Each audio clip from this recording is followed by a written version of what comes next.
I'm Gregory Pfeiffer, Executive Director of the Institute of Current World Affairs. It's so great to see so many of you join us for this virtual discussion about LGBTQ plus rights in Asia with our absolutely stellar panel. I just want to say a few words about the Institute of Current World Affairs, or ICWA, as we call it. We send outstanding young professionals abroad on 2-year independent writing fellowships.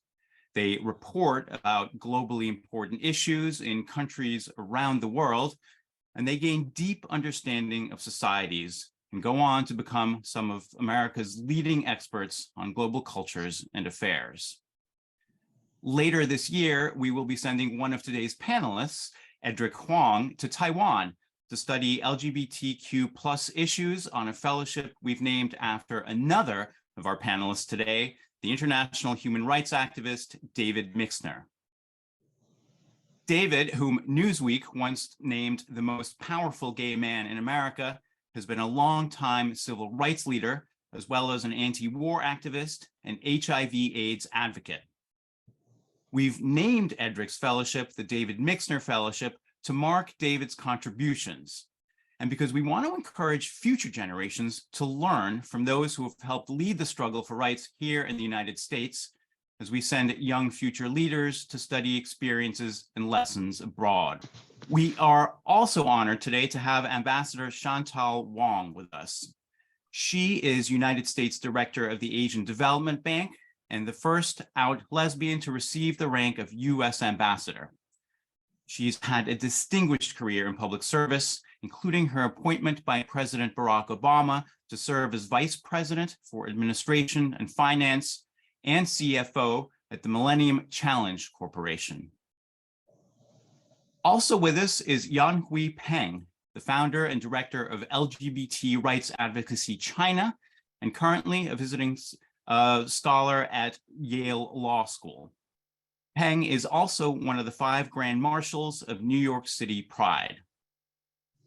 And finally, our moderator and former ICWA trustee, Fabrice Udar, is the executive director of the Association of LGBTQ plus corporate directors. He's been a tireless advocate of LGBTQ plus rights in the private sector and elsewhere. Previously, he was human rights officer at the United Nations and a country officer at the World Bank, where he was president of World Bank Globe, the bank's LGBT employee resource group. So today's discussion will last about 40 minutes, followed by another 20 minutes of Q&A with the audience. When that time comes, please click the icon to raise your hand or type your question into the Q&A box. And also, when speaking, please state your name and affiliation and limit yourself to one brief question. Now, finally, before I hand off to Fabrice, I'd just like to thank the supporters of the Mixner Fellowship, including Barilla North America, Stephen Guy, Terrence Meck, and Rob Smith. And for anyone interested in supporting the fellowship, please visit the support page of our website, www.icwa.org. And with that, Fabrice, handing off to you. Thank you very much, Greg, and thank you so much for having set up the David Mixner Fellowship. You know, it's such a wonderful moment to see it becoming a reality, and to also have Edric Huang premiere as the David Mixner Fellow today. So, you know, I have to say that I will add one note, which is a great amount of thanks to Chantal and Edric for staying up very late, because it's 9 p.m. in Manila and Beijing respectively, and I really appreciate. I also appreciate you, David and Yanzi, but I know you didn't have to stay up very late to join us. So so thank you very much for staying with us. And I'm going to start by asking you a question, David. You know, you've been a champion for civil rights, LGBT rights globally. How do you feel about the fact that the first David Mixner Fellow is going to go to Asia? How do you feel about this continent and LGBT rights, particularly on this continent? First of all, let me just say how humbled I am to have it named after me, and especially for international work, because I've done years and years of international work, and it means the world to me. it is especially meaningful to me that it's going to Asia, the very first one. It is an area that has great promise for LGBTQ rights, and it is an area that needs attention drawn to it. We have had some hopeful signs recently in Singapore and Japan and Taiwan and the Philippines, and yet we have still some of the most oppressive regulations and laws against us in other nations. Asia is the new frontier, and it is the emerging economies. And you go from places like Indonesia with its huge population to Vietnam, which has surprisingly moved in some surprising directions on this issue. It is needed. I'm thrilled. It's exactly where it should be. And now with a great interest in anti-racism, in refugee issues, and he also has extensive knowledge on the fight for LGBT rights.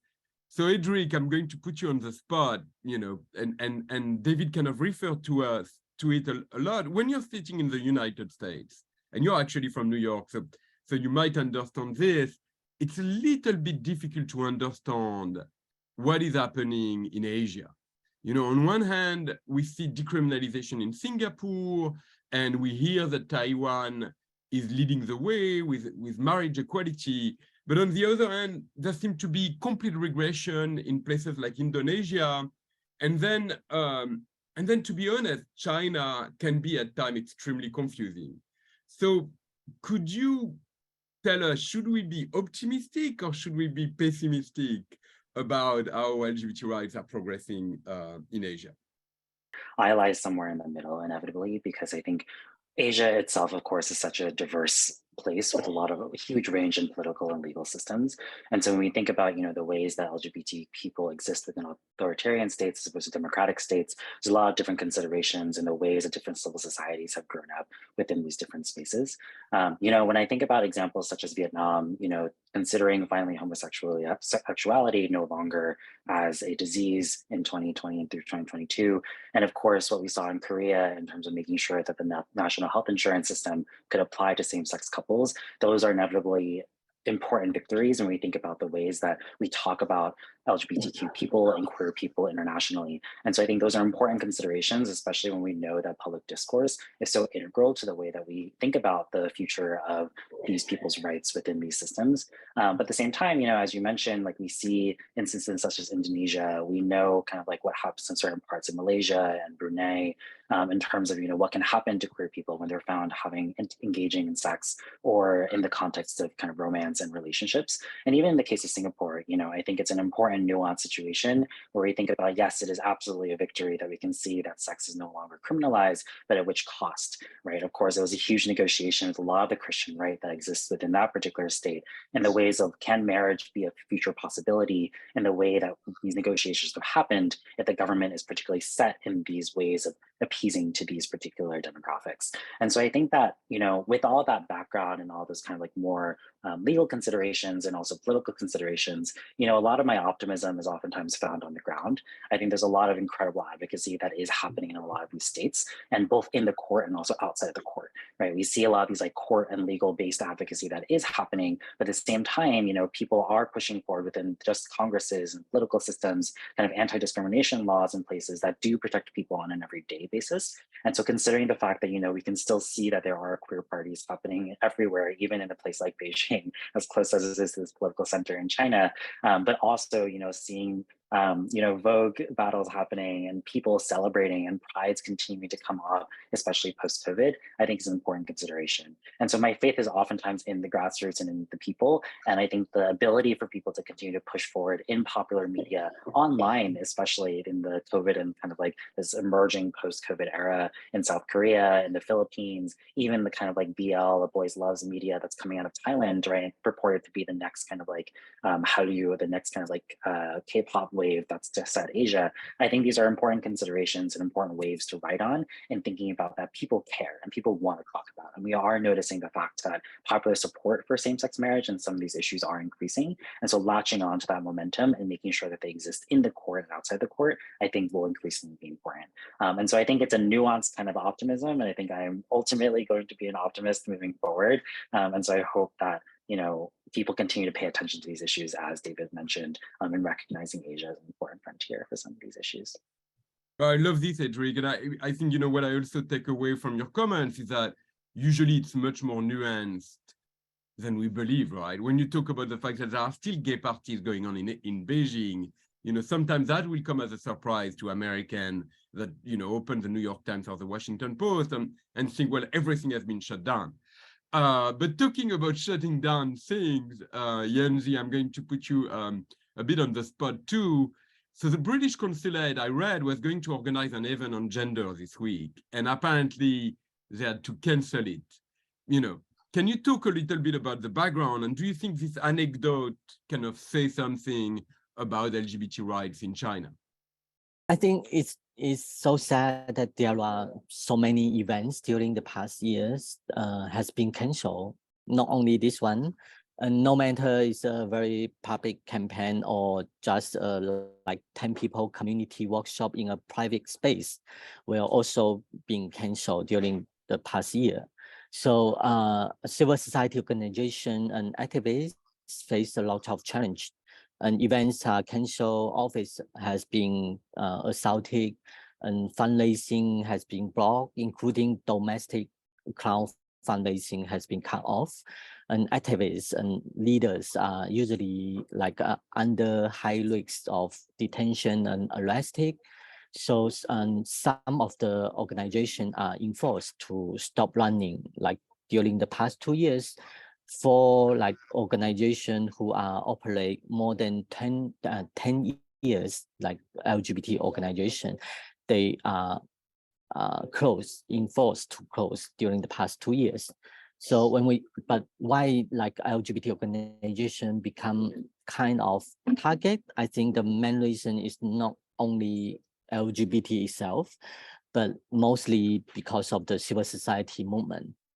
And LGBT individuals and like commercial lives will not be criminalized, will not be stopped, but like organizing or organizations will become the target, especially like international cooperation, and the authority usually interpret this kind of LGBT movement as a foreign influence, ideology influence. So any kinds of mobilizing and organizing, especially like among the media, university, young people will become very sensitive. I think the British embassy, the event, they would like to protect the speakers, like the local activists, so they stop themselves. But I think at the other side, you can see last month, the Chinese government stayed positively on LGBT health and anti-discrimination on the UN level. So I think this like positive attitude need to be implemented in practice inside China. But I think more dialogue and conversation need to be organized among the organizations and the government. But you said something very important, Yanzi, which is you said, well, look, commercial, you know, and advertising activity will continue. You know, last time I had lunch with you, you said, look, companies can still have GI initiative about LGBT rights, and they can still have those conversations. You know, to me, that's a bit surprising, because what I have witnessed, you know, I have an audience of businesses. What I have witnessed is a lot of business that are like, oh, we cannot talk about LGBT in China. So, but you see things differently, right? Yeah, absolutely. Like while civil society space are shrinking, but business still have many opportunity to play their role. Actually, during the like after the COVID, during the past 3 years, a lot of multinational corporates in Shanghai and Beijing, they organize different pride events internally inside their company. It's like introducing diversity inclusion policy to their employee to have same-sex benefit with their employee, and some of the company organize advertise on Chinese social media. It works. And also last year during the Pride Month, a very big rainbow flag raising up in front of their company in China. So there are many things happening, and they don't bring any negative impact from the society and the government. So I think in China, there are many business, they are very brave and creative, use their strategy to promote diversity inclusion. So last year, we did a research reviewing all kinds of laws and regulation in China. The legal framework is quite positive and leave many space for business diversity inclusion. So I think we need more multinational company who have already very good diversity inclusion policy in the US or in Europe. They need to do it in China. And there are space and there are strategy. If you want to do that, we can help. We can discuss what kind of strategy, and set up a Pride ERG inside their company and implement the internal policy. That's very useful as well, and it's possible. Thank you so much. And I think that's really important because, as you know, China is a huge market for many foreign companies, including French companies, American companies. And so, there is definitely an entry point there. So Chantal, switching to you, you're looking at things from a completely different angle, which is poverty reduction, economic development. And in fact, Asia has also a very large number of people that live under the poverty line. So can you explain a little bit how you see the interconnection between economic development in Asia and LGBT rights? Thank you, Fabrice. Thank you for inviting me to this very interesting panel. Listening to Yacy, we've had a prior conversation about the things that are happening in China. For me, I've been on this job for about a little over a year. I've been since the lift of the pandemic. I've been traveling around the region as much as possible, and I think what really hit home to me was in Mumbai. We went to visit about 3 months ago, and I was stuck in bumper to bumper traffic, 6 lanes of traffic. A person comes across to the window of the car begging, and it was a transgender person. It brings home to me what that person represented, because of lack of access to education, lack of access to health services, stigmatized, all of that, things that because of who they are, allows them to be actually in the most vulnerable, that they don't have job opportunities, they're not getting the education they need, and they're either relegated to sex work or begging on the streets. And that basically covers what I think the issue around economic development in these countries, because on the bottom of it all, the most vulnerable of the vulnerable is the LGBTQ community, because of the framework around which they have to exist in these countries. And the Asian Development Bank, where I am, I represent the US there's countries, we cover countries from Central Asia Republic, where there's huge problems in Uzbekistan, as we know currently, to the Pacific Islands, countries that I just visited, the North Pacific, where I met. I usually try to meet with all the LGBTQ communities. There are huge challenges around these countries and their economic development. I know Lee Badgett, who's I think a member of the audience at the moment, she's done some work on the economic costs of exclusion, and she's basically posited that there's impact as up to or probably more than 1% of GDP if we are not inclusive in including communities such as LGBTQ. And so there is huge linkage between economic poverty reduction and LGBTQ. When you read the headlines, right, particularly in South Korea or Japan or Singapore, there's always that talk about family, culture, tradition, right? But very, very rarely do we see headlines that talk about access to opportunities for LGBT people or fairness, in economic outcomes. And so, I think there's also some work that activists can do in saying, well, look, okay, fine, culture might be a big discussion, but what about fairness and access to economic opportunities? So David, you are the wise man in the room. Do you feel that any of the lessons of the early LGBT movement, including in the United States, can apply to this to the context of Asia today? Absolutely. I think that not only can some of the lessons we've learned in the United States, the lessons we've learned around the world, how quickly things can change. Uganda being a very good example recently. Listen, this is an issue that has no boundaries.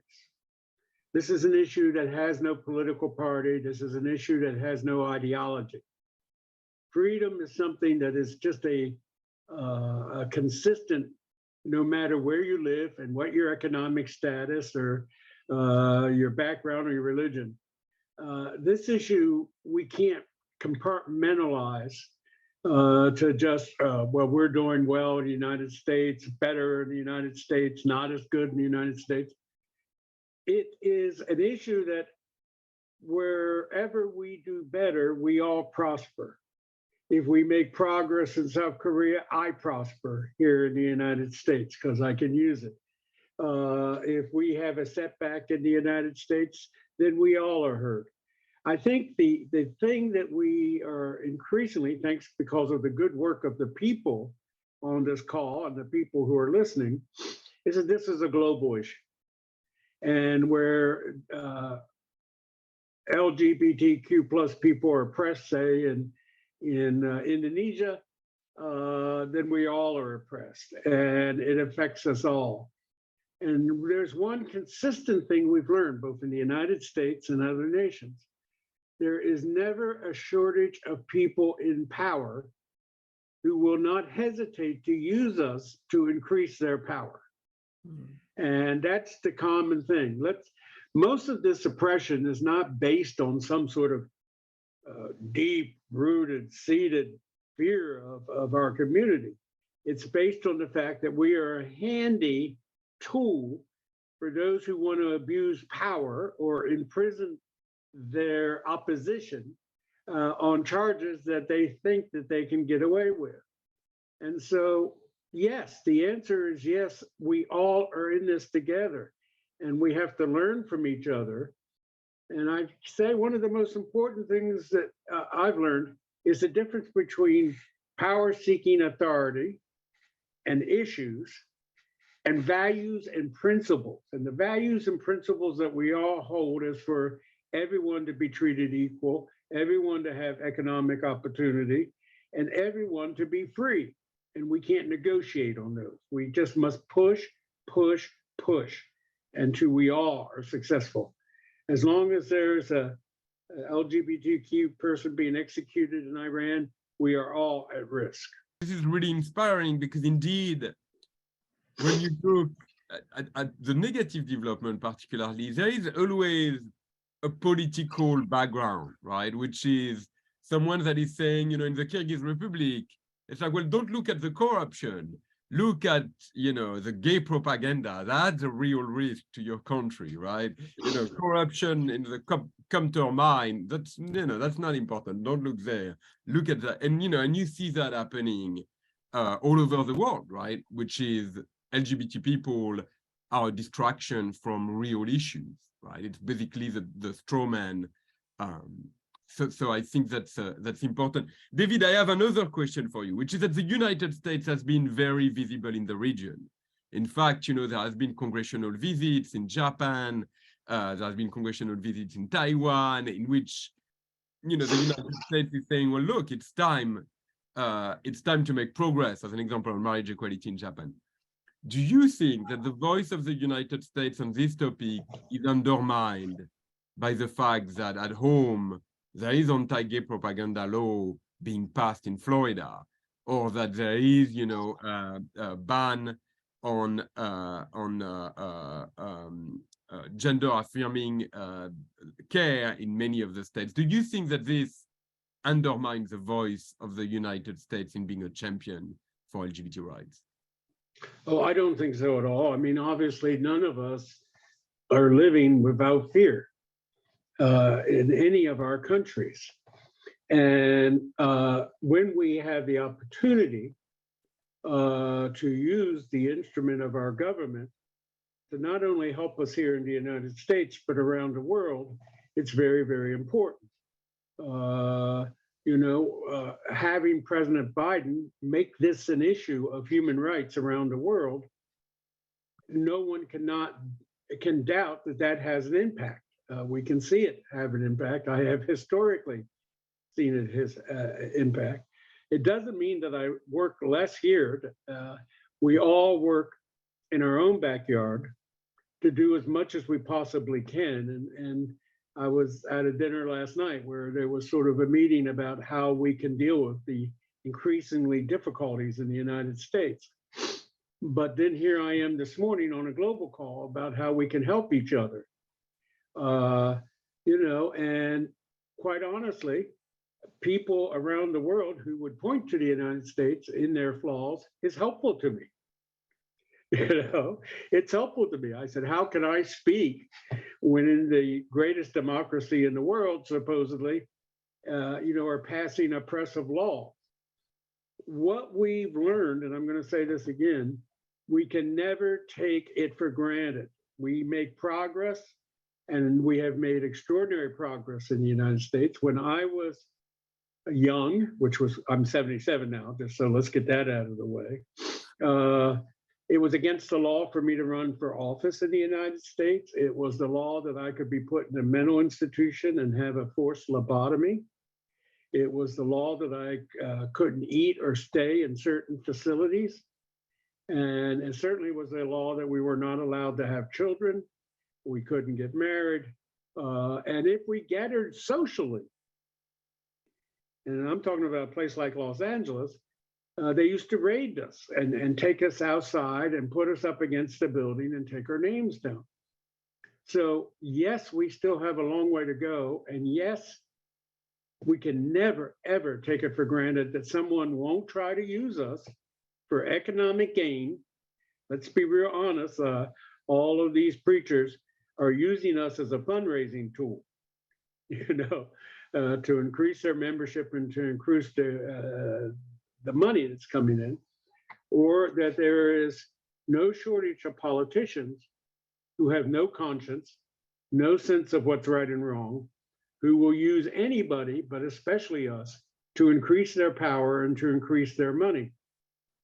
What we've learned, though, if we all stand together, that whatever the problem is in China or the problem in Indonesia or South Korea or the United States or Iran or Uganda, we must speak as one voice.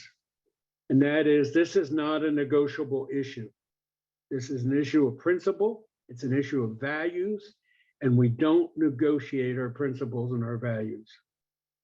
I love your reminder. I just watched a movie a few days ago called Lord of Ants about a trial against a gay man in 1962, you know, in Italy. And you know, the progress we have made during that period is actually inspiring because it shows that social change is possible in almost every context, and actually it can be pretty fast, right? Because 60 years is not such a long period of time. So so that's a good reminder. So Edric, back to you. First of all, you're going to head to Taiwan, right, for your fellowship. Can you remind us a little bit what your fellowship is going to be about? And also, can you explain to us why is Taiwan such an outlier in the region, right? Why, you know, it has marriage equality and it has gigantic pride. That's kind of a bit of an outlier. So is there an explanation? Yeah, for sure. I can maybe start with the second part, the second question, and then kind of like move to talk about my fellowship to close out. Yeah, so I think the way I think about Taiwan is oftentimes from a geopolitical and of course also from a historical perspective. Taiwan has gone through quite a bit in the last 100 years in terms of moving from China to Japan, back under kind of Jiang Jieshi, and then Chiang Kai-shek, and then kind of like in this like post-martial law era, post 1987. And so I think that tracking these kind of like different historical periods, right, we see that in this kind of like Japanese colonization, especially pre-World War II, that there actually wasn't that much criminalization of homosexuality. In addition to that, you know, there's a good number of indigenous communities that are living on Taiwan that also have kind of adopted and also always kind of had these strains and these threads of queerness that were never policed in the past. And so I think that thinking about some of these historical roots, I think are important to kind of like resist a total kind of like westernization narrative of the way that homosexuality has emerged within a place such as Taiwan.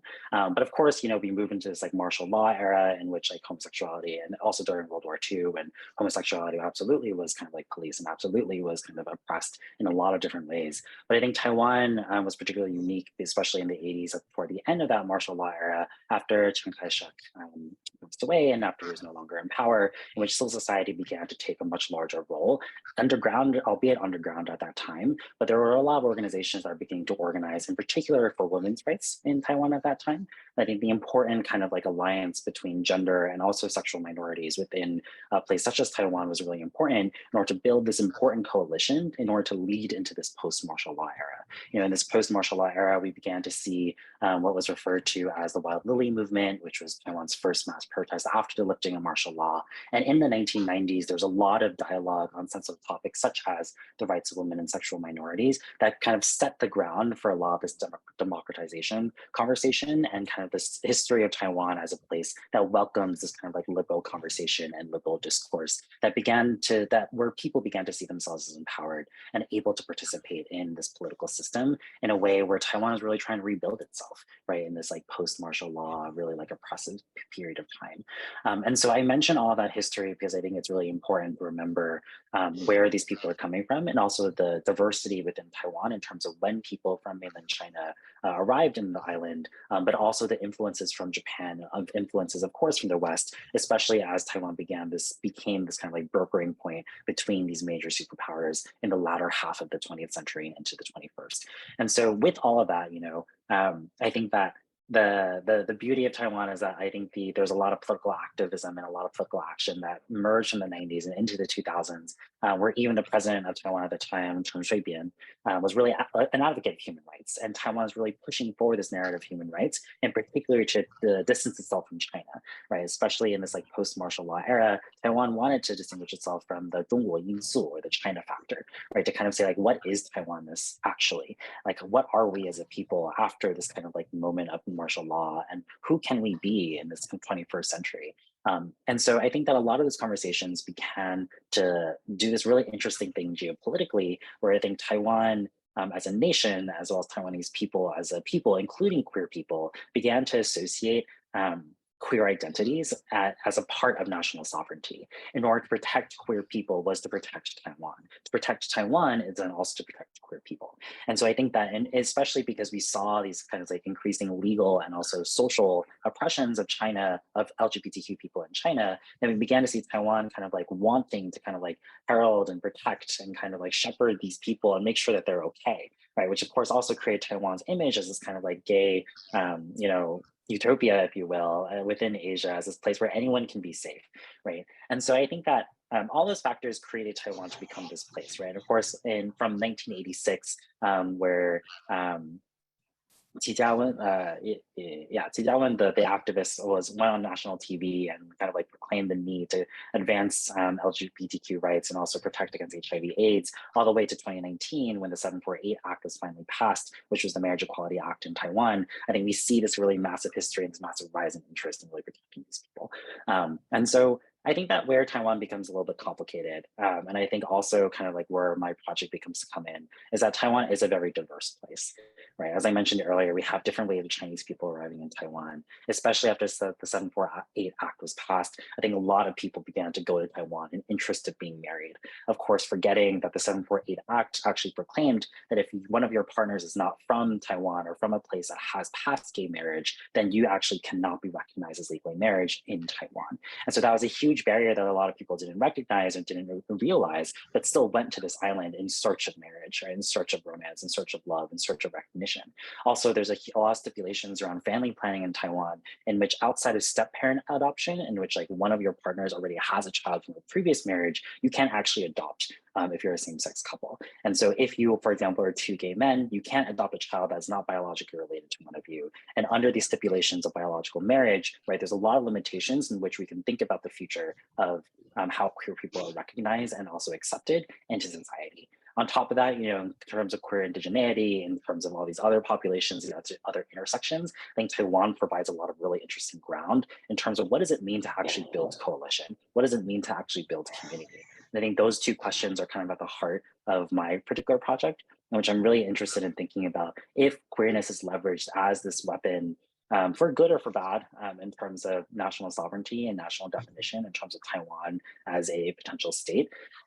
And then, what happens as people are living under the current geopolitical tensions in which Taiwan is in the shadow of China, while people are talking about US-China relations? How do queer people navigate kind of that space? But also within this huge heterogeneity, how do people actually relate to one another and come together both in more social settings, such as nightlife and such as parties, which we know are really important for a lot of queer people, but also within the courts and also within kind of the formal spaces, such as the medical spaces. And so really thinking about that range, like how do we come together is ultimately the question that I'm interested in. And how do we really make sure that these lessons can also then be passed on to other places where similar progressions of legal history and similar progressions of social history may apply. And also what lessons can US activists and people in the West even borrow from a place like Taiwan, which has followed a slightly different path in terms of that legal and social discourse.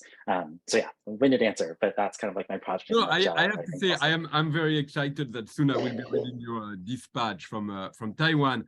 And I have to say that I love what you said about history, because, recently I asked someone, I say, how come, Latin America, such a conservative religious place, has made so much progress? And the person responded to me and said, well, you have to look at the authoritarian regimes in the past of Latin America. And, it never crossed my mind. So I love the fact that you make that connection. Chantal, as I was listening to Edric, I was thinking that Chad Dobson would cut my throat if I don't ask about the Asian Development Bank safeguard process. So you have been a big champion to say, well, look, the Asian Development Bank should look at LGBTQ plus people in its development operations. Can you tell us a little bit, what kind of an impact that could have, and also whether indeed the Asian Development Bank is starting to look at its LGBTQ plus clients?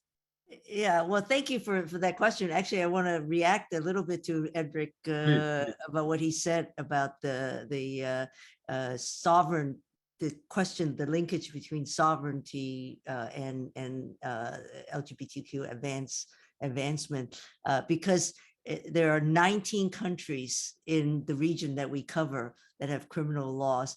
Many of them, the penal codes are from being colonized from British or other colonies, and so there is a movement that's going on to find sovereignty, define sovereignty as and to decolonize and decriminalize these things. Certainly, there's a lot of lessons to be learned from Taiwan. So I want to follow up with you, Edric, as you go forward on that front. But the 19 countries is what I discovered as we are putting forward the safeguards policy. So ADB puts out its annual portfolio is about $22 to $25 billion a year, both in lending as well as grants, but concessional lending that the countries may not be able to do so on their own because of their credit rating, but that ADB, because of our credit, AAA credit, can borrow on a cheaper rate and then lend to these countries. And so we want to make sure that what we call safeguards is that anytime we bring money to a project, we don't do any harm to either environment or indigenous people or livelihoods. And what we want to push for, by the way, ADB is going through its review of the safeguards policy, and it hasn't been done for 10 years. So this is the an opportune time for me to be here to help champion this issue, but to include LGBTQ or SOGI, as we call it, into the safeguards that we need to be protective of. If we find, and I mentioned the access to education and access to health issues or housing or social protection, these are projects that we do along with roads and infrastructure that we help build in these countries, that these projects, we look at it through the lens of whether there are specific risks to vulnerable groups, including LGBTQ communities, and that we identify them and we put out action plans, mitigation plans to help lessen those risks, and that we would monitor that. And so this is what we've been pushing for. But and Fabrice, having spent time in the multilateral institutions like the UN and the World Bank, it is very challenging because you have to get everybody to agree to it. And we've got countries we've talked about already here, Pakistan, Indonesia, in particular Indonesia, that is sort of standing in the way of progress in getting this new safeguards policy through. And so there's a lot of backroom capital conversations. We need all the help we can get on the board, including Japan, who is by far with the United States are the largest shareholders to the Asian Development Bank. Getting Japan to also be there. I mean, of course, Japan, I think currently, because of what happened with the comments by the Prime Minister's advisor, there might be some, because of that, there might be some movement, at least around marriage equality. But we're hoping that they also will see this as something that they could also give on. So these are all the issues that we're daily fighting about and trying to get as many like-minded. We have 68 members that have voices in this fight, and so trying to get everybody to come together has been much of a challenge.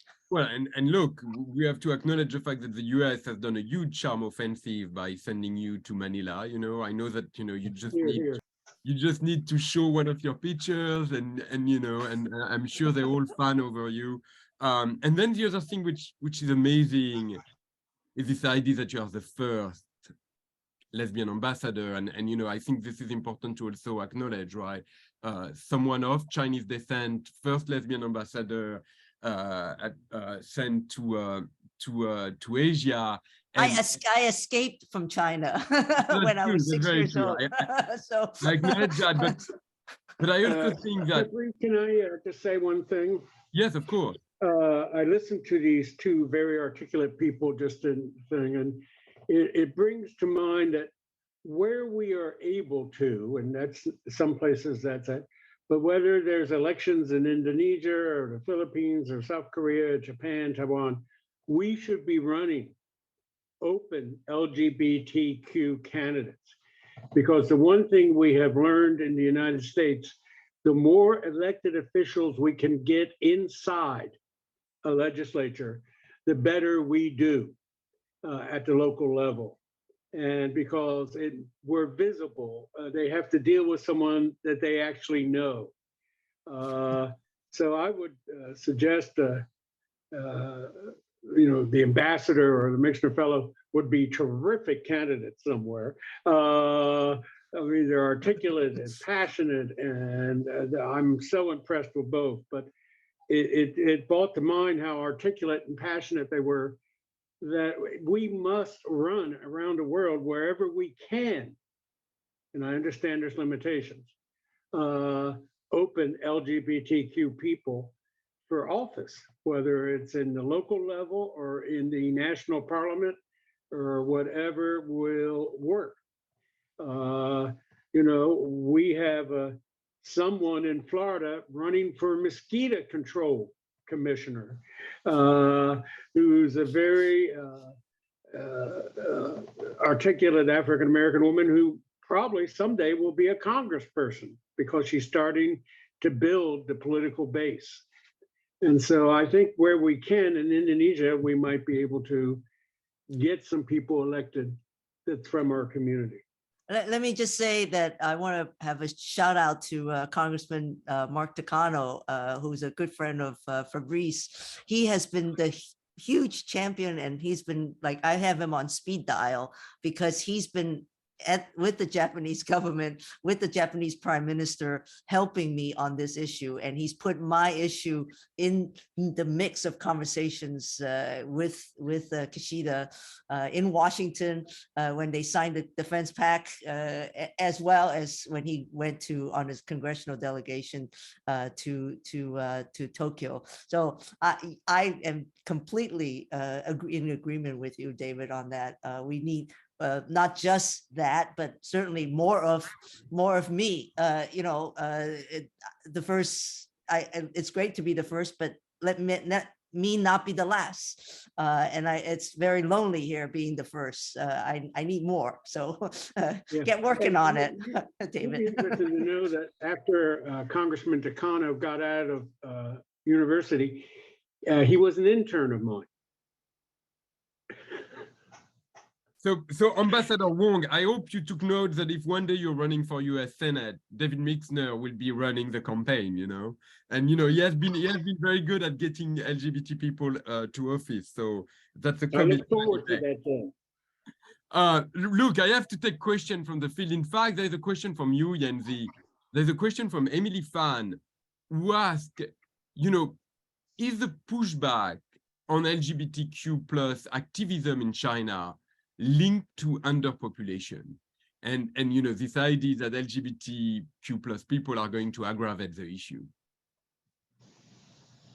I think it's part of the reason, but it's not very main reason, because you must know that we have many gay and lesbian couples raising kids inside China now. There are more and more people having baby. That's not because of us. We cannot have baby because the law block us without raising baby. So the issue same-sex parenting we're working on, including I'm doing research at Yale. So it's 2 years ago when we launched this campaign, a lot of attention among the lawmakers.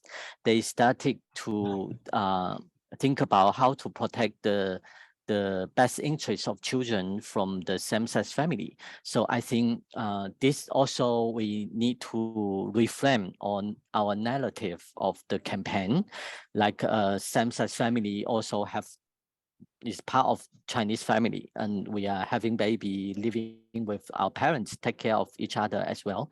So I think basically it's most important reason is about like the civil society movement. It's not only about demographic or LGBT issues itself. Well, I love that. And I have to say that I love the fact that you, Yanzi and Edric too, you mentioned, very often we only look at same-sex marriage, but what about adoption? What about the capacity to form families, which is also really important. So I have a question for you from our friend Valerie Plumpis within the audience. I think you know her, Chantal. You've been traveling all over the place, and Valerie is saying, what are the ethics of tourism in Asia? As an example, there is this abhorrent law about in Indonesia. Should we boycott Indonesia, or should we continue to travel to Indonesia? Well, I was laughing about that. Indonesia, Bali, no sex before marriage. I'm not sure they could enforce something like that in Bali. I mean, people go there for that, sex before marriage. So I think that could be the tagline. That could be the tagline. Bali, sex before marriage. So I think we should actually go and experience that and show. I think the government recognizes the fallacy of that, being able to enforce that kind of a law in a place like Bali, because that is where the tourists go, and that is what the economy is based on. So I would say tourism is sometimes the lifeline of, where I've been just the last 2 weeks in the North Pacific, Palau, for example. Tourism is not coming back. That's their economic lifeline, and that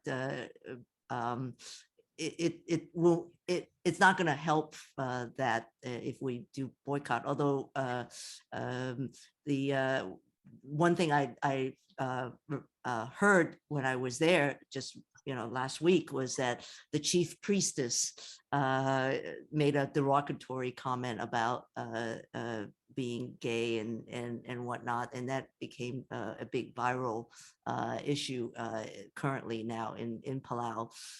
So I would not advocate a boycott, but certainly because it is the economic lifeline of some of these countries. Well, and also it's a way for us to be visible and demystify ourselves by integrating our vacations and ourselves and helping their economy. With one caveat, please be sure it is safe to travel to a nation. And where, Bali is easy, but there's other parts of Indonesia you should give a second thought to. But Valerie, if you want to take David Mixner and I on a little trip to advocacy trip to Bali, we the only thing that you have to know that David only traveled with a bed because he has leg issues. But we if it's a private plane, we are definitely coming.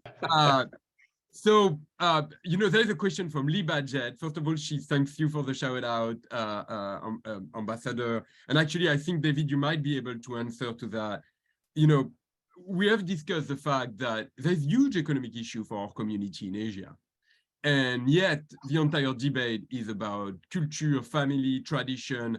How can we balance? You've made a very good argument for human rights and the universality of human rights, and we should always go back to human rights. But how do we make this economic argument, the fact that we are facing huge unfairness in achieving economic opportunities? How do we balance that with human rights? What is your experience with that? And how do you feel about articulating both that human rights argument that you've talked about, but also the economic argument, which is why wouldn't we have access to resources? Why wouldn't we have access to jobs and capital and, and a chance to achieve economic opportunities? Economic opportunity is a human right. The ability to feed your child, the ability to have shelter, the ability to have access to education if you're a young female in certain countries. So underlying everything is economic justice and equality of opportunity is very, very important. But that's why our freedom is very, very important. You know, I had people say to me, oh, in the United States, oh, marriage. I mean, you know, I don't need that ceremony. You know, they had in their mind that it was just, you know, the right to go up and have a party and have a ceremony and dress up. The fact of the matter is, by marriage being legal in the United States, we have now access to 1,232 laws, many of them dealing with taxes, many of them dealing with economic issues that we didn't have before. And we, in that process, not only achieved the human right and human dignity and integrity, we achieved some economic justice and parity by being treated like everyone else. You know, I think this is a great concluding moment. I'm going to give back the floor to Greg so that we can finish on time. But before that, I want to thank you very much. Edric, I'm very looking forward to bringing you to the David Mixner corner in the restaurant in Midtown so that you two can meet. Chantal, I can't wait to see you very soon. Yanzi, congratulations on your on settling in the Netherlands, and thank you for your vision. And I will definitely remember what you said, that you're ready to help if any company wants to develop an LGBT program in China, right? It's still possible, and I think that's an important call to action to the business community. I want to say how very, very proud I am of Madam Ambassador and how humbled I am to be on a call with her, that she has made us all extremely proud, and it's not going unnoticed. And also, I'd like to acknowledge the courage of the people on this call. Thank you so much, David. And Greg, back to you to close on time. You know, we're so good at ICWA, always on time. Fabrice, thank you so much. And to all our panelists, I can only second what David said. This has been a fantastic, enlightening conversation. The challenges are huge, but they are being addressed by you all. Thank you very much. I'm Edric, really looking forward to your fellowship starting later this year. And I also want to thank the audience for taking part and say that for more information about the Institute of Current World Affairs, to read Edric's future dispatches that will start from this fall, and to read all our fellows' writing, and to learn about supporting the David Mixner LGBTQ+ Fellowship, please visit our website, www.icwa.org. Goodbye, everybody. Thank you.